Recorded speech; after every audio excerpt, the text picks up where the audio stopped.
नमस्कार दोस्तों, स्वागत आपका महेंद्र सिंह शो में। वो शो जिसमें आपको मिलता है न्यूज, व्यूज, नॉलेज और सटायर का कॉम्बो। शुरू करते हैं आज के वीडियो को। और सबसे पहले इंटरनेशनल न्यूज सीधे अमेरिका से। जी हां, क्योंकि एक अमेरिकी सिंगर है कोई मैरी मिलबेन, जिन्हें मोदी भक्त समझा जाता है। उन्होंने कहा है कि ये भारत को ना डोनाल्ड ट्रंप की हर धमकी का जवाब देने की जरूरत नहीं है। हर धमकी का क्या मतलब है मैडम? हम तो एक का भी नहीं दे रहे। और मैडम तो ना ऐसे बोल रही हैं कि अगर ये ऐसा नहीं बोलेंगी तो कहीं मोदी जी अमेरिका पे हमला ना कर दें। और कमाल देखो, हमारी मीडिया इस स्टेटमेंट के बाद लिख रही है कि अमेरिका में मिला पीएम मोदी को सपोर्ट। भाई, इसमें सपोर्ट क्या है? मोदी को ट्रंप की धमकी का जवाब ना देने के लिए बोलना ऐसा ही है जैसे किसी गंजे को बोला जाए अपना कंघा संभाल के रखना। किसी अंधे को बोला जाए भाई निशाने मत लगाना।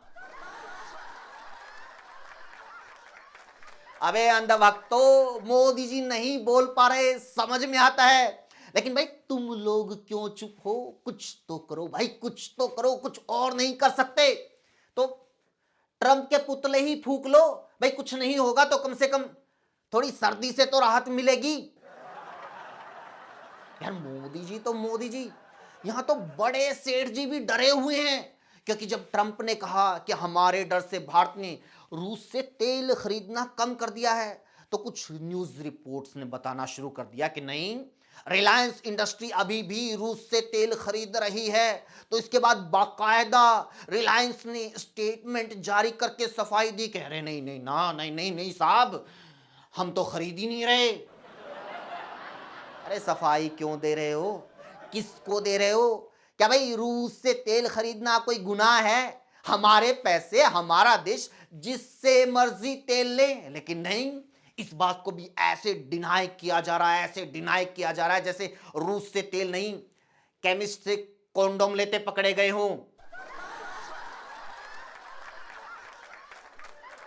अरे नहीं नहीं नहीं पापा, नहीं, मैंने लिया ही नहीं नाम। मैं तो चॉकलेट लेने आया था, ये तो इसने गलती से चॉकलेट फ्लेवर दे दी।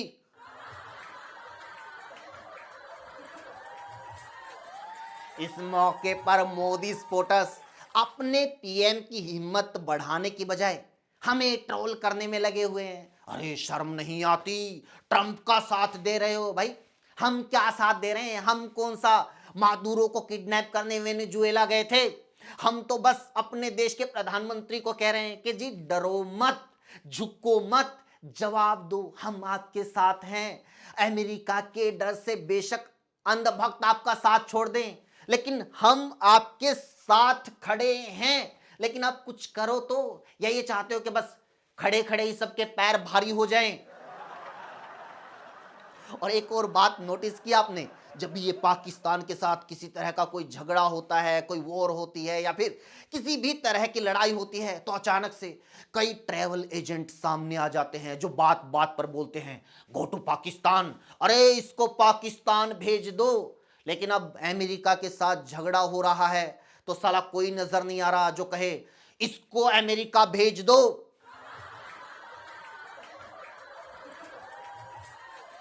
अच्छा, अंधभक्त तो अंधभक्त, गोदी मीडिया साथ छोड़ गई यार मोदी जी का।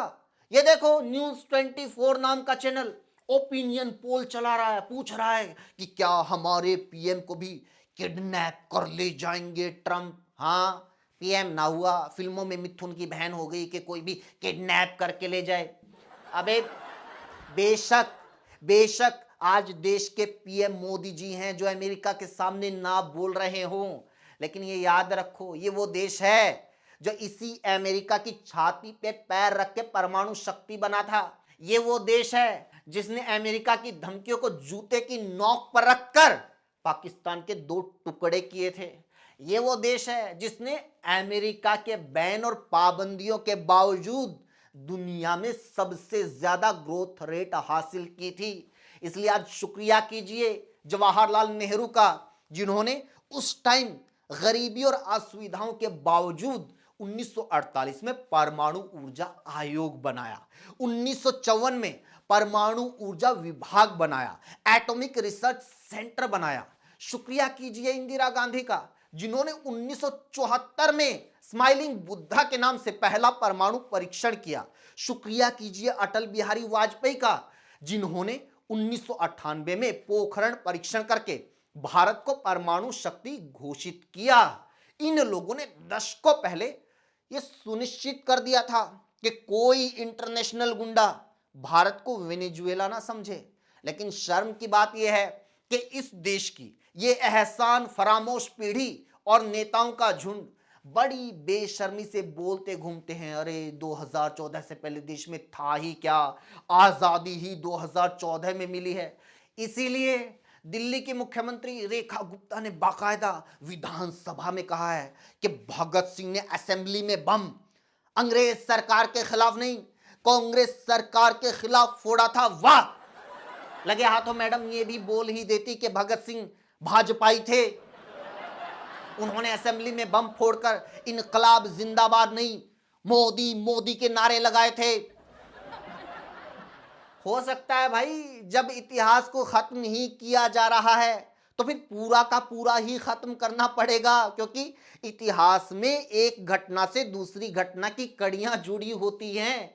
इसलिए अगर आज आपको बताया जा रहा है कि आजादी 2014 में मिली थी, तो यह साबित करना पड़ेगा कि अंग्रेज तो भारत में आए ही नहीं थे, भगत सिंह तो कांग्रेस से लड़ रहे थे। अगर इतिहास से मुगलों को मिटाया जाएगा तो महाराणा प्रताप और छत्रपति शिवाजी महाराज की लड़ाई किसी से तो दिखानी पड़ेगी। अरे मुगलों से नहीं, उनका युद्ध तो गांधी और नेहरू से हुआ था।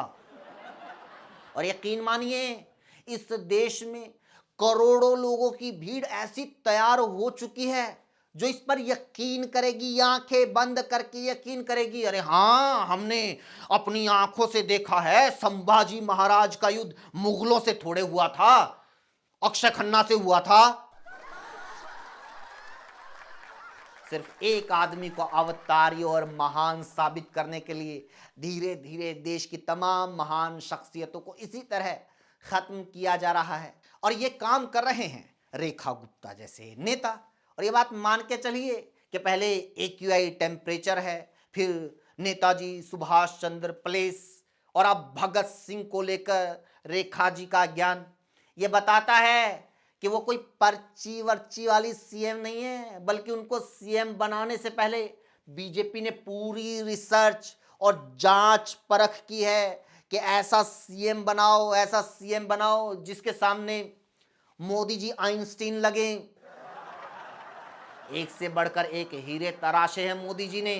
एक ये भी हैं हमारे खेल मंत्री मनसुख मांडविया जी, जो देश के सबसे फेमस फुटबॉल क्लब मोहन बागान को मोहन बैंगन बोल रहे हैं। मोहन बेगन।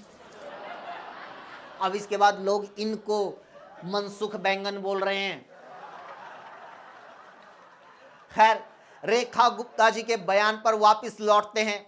AI के दौर में भी जानबूझकर फेक इंफॉर्मेशन की उल्टियां करने वाली रेखा जी और उनके जैसे तमाम लोगों की जानकारी के लिए बता दें कि भगत सिंह किसके विरोध में लड़ रहे थे, अंग्रेजों के या कांग्रेस के। दरअसल हुआ यह कि भगत सिंह और उनके साथी बटुकेश्वर दत्त ने 8 अप्रैल 1929 को दिल्ली की सेंट्रल लेजिस्लेटिव असेंबली में बम फेंका था। यह क्रांतिकारी कदम उस टाइम देश में चल रही ब्रिटिश सरकार के खिलाफ उठाया गया था। जी हां, उस टाइम पर अंग्रेजों की सरकार थी, कांग्रेस की नहीं। खासकर उस टाइम ये जो क्रांतिकारी थे, ये 2 कानूनों, पब्लिक सेफ्टी बिल और ट्रेड डिस्प्यूट बिल का विरोध कर रहे थे। इन्हीं कानूनों के विरोध में कांग्रेस ने असेंबली का बहिष्कार कर रखा था। और उस टाइम असेंबली में स्वराज पार्टी, जो कि कांग्रेस से ही निकली थी, जिसका नेतृत्व मोतीलाल नेहरू कर रहे थे, वो इन बिलों का जोरदार विरोध कर रहे थे।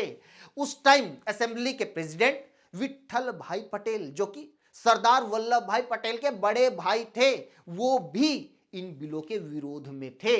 लेकिन उस टाइम असेंबली और उसके मेंबर्स के पास बहुत ही सीमित पावर होती थी, दिखावे भर की।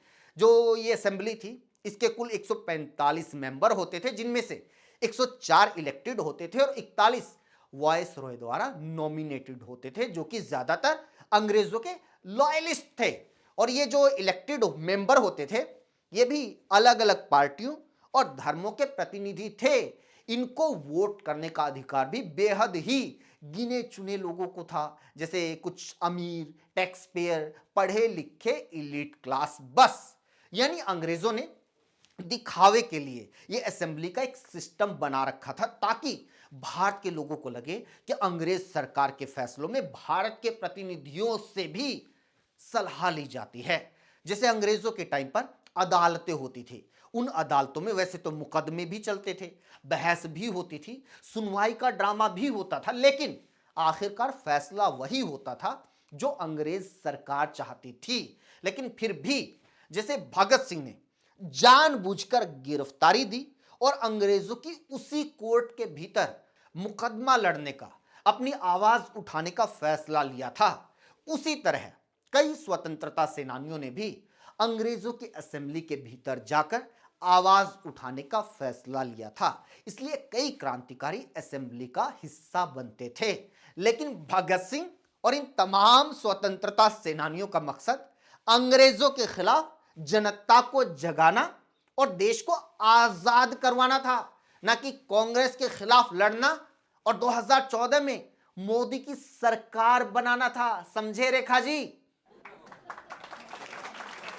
इसी के साथ वीडियो में इतना ही दोस्तों। कैसी लगी कमेंट करके जरूर बताइए, और लोगों तक पहुंचाने के लिए शेयर कीजिए, जोड़ने के लिए चैनल को जरूर सब्सक्राइब कीजिए। और किस देश से, किस लोकेशन से आप वीडियो को देखते हैं, प्लीज कमेंट करके जरूर बताइए। Thank you so much.